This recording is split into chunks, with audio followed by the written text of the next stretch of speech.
chocolate chip cookies on earth that I made and that you can make at home. Do I have lipstick on my teeth?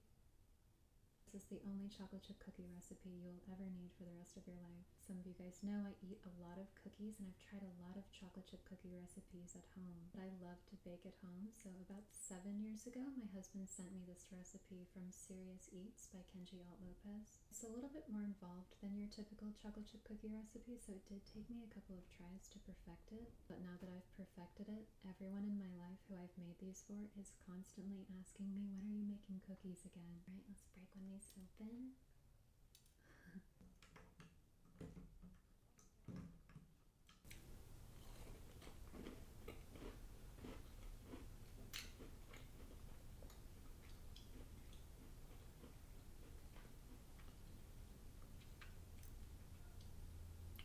I mean,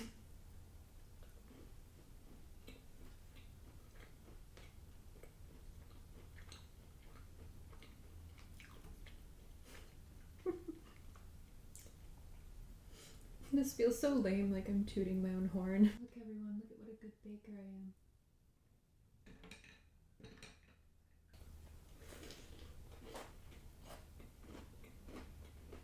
I actually baked these off last night. The recipe makes about 2 dozen. My husband and I ate 1/3 of them last night. Cookies and milk is classic, but I often have my cookies with a cup of black coffee. Today we're doing both.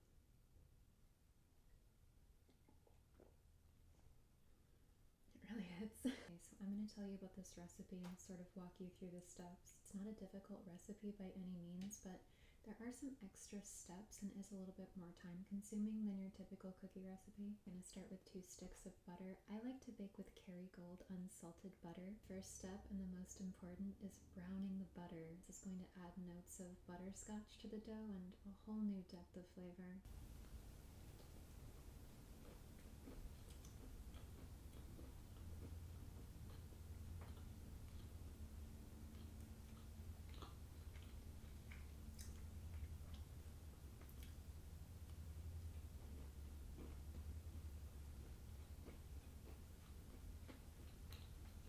This one looked like it didn't have that much chocolate in it, but it really does. You'll see why later. I just realized one of my top questions on TikTok and Instagram is, where do you put your mic? Now you guys know. I use a boom stand. I'm used to this format. I'm still getting used to the hamburger format. Once you've browned your butter, you're going to add it to a bowl over an ice cube. I didn't understand why the recipe called for that for the longest time, but it's because you want to cool that brown butter mixture down to room temperature or even slightly chilled, because if you add hot butter to a whipped sugar and egg mixture, it's going to completely deflate it. This recipe also calls for baking soda instead of baking powder. Baking powder is going to create a cakier cookie.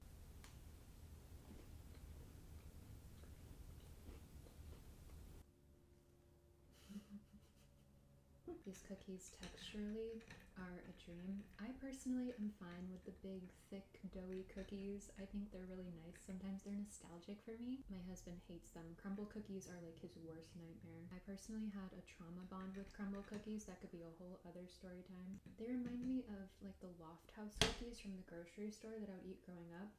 So I don't mind that from time to time, but these are perfectly balanced between a crispy cookie, a chewy cookie, and a soft cookie. They're like right in the middle.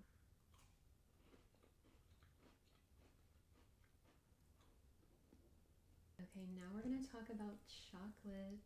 Chocolate chips have their time and place, but in a cookie, chopped chocolate is going to be so much better. You're going to get the most flavor this way, and the irregular texture when you chop it is just going to be so much more enjoyable to eat. I've experimented with so many different chocolate bars in this recipe. This time I was boring. I just used what I could find at the grocery store, which were dark chocolate Lindt bars. They're semi-sweet, maybe like 70%. Last time I used Tatsa chocolate, which is like a Mexican stone ground chocolate. That was really good. I've tried flavored chocolates, chocolate bars with nuts, really dark chocolate, more of a milk chocolate. That part is really your preference, which is fun.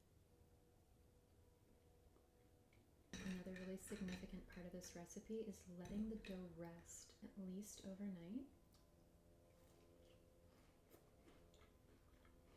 This is a secret that many pastry chefs swear by, including Jacques Torres. I think he was the first person to publicly talk about it. Guarantee your cookies will taste better. With this recipe, I've experimented with 1 night, 2 nights, 3 nights, 4 nights. I personally have found that 3 is peak. So once I've made my dough, I put it in a gallon plastic bag and I put it in the fridge for 3 days. It's a little bit sciencey, but basically the enzymes from the flour break down the starch molecules into simple sugars. This is what creates that deeper, more caramelized flavor. The proteins also start to break down, which is what causes this lovely brown color. Molten salt on top is a must. Before they even hit the cooling rack, I sprinkle the molten salt on top. And I'm generous. Cookies need more salt than most people think.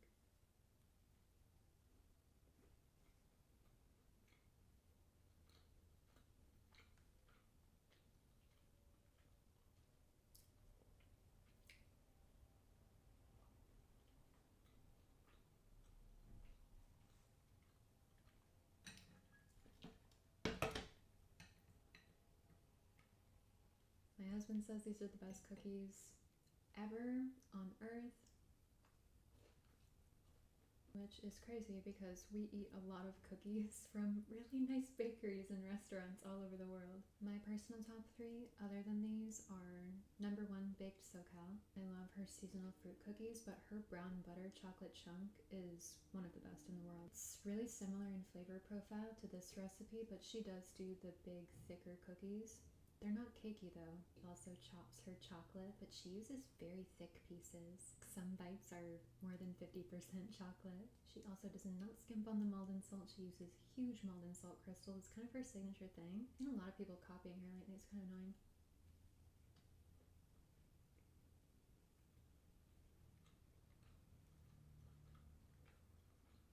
Yeah, I'm not an elegant chewer. People on TikTok are like, why do you cut the video? You're not swallowing the food. It's because, like, I chew kind of weird. I have TMJ.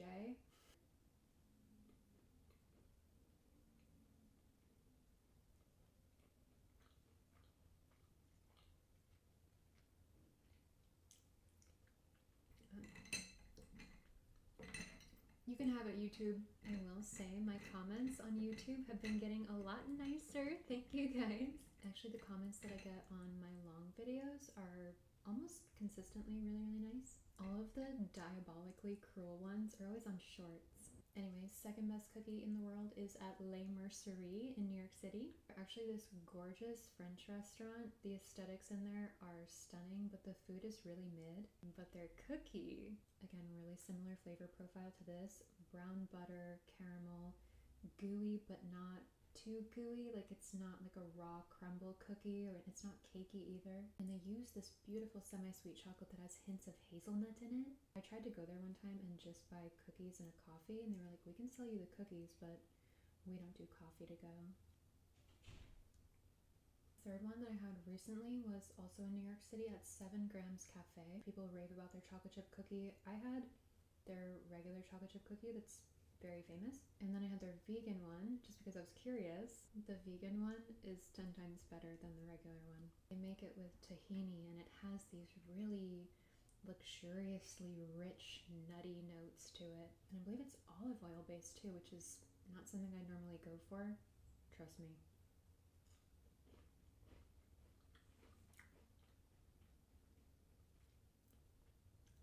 Got really good coffee too. I realize these have been slightly out of focus the entire video. I'm still very much figuring out YouTube. I still very much don't know what I'm doing, but I'm very happy to be here. The thing is, I don't have any free time. I currently work 7 days a week, usually 12 to 14 hours a day. So when I came on here, I was like, I'm gonna be a YouTuber now. With what time, ho?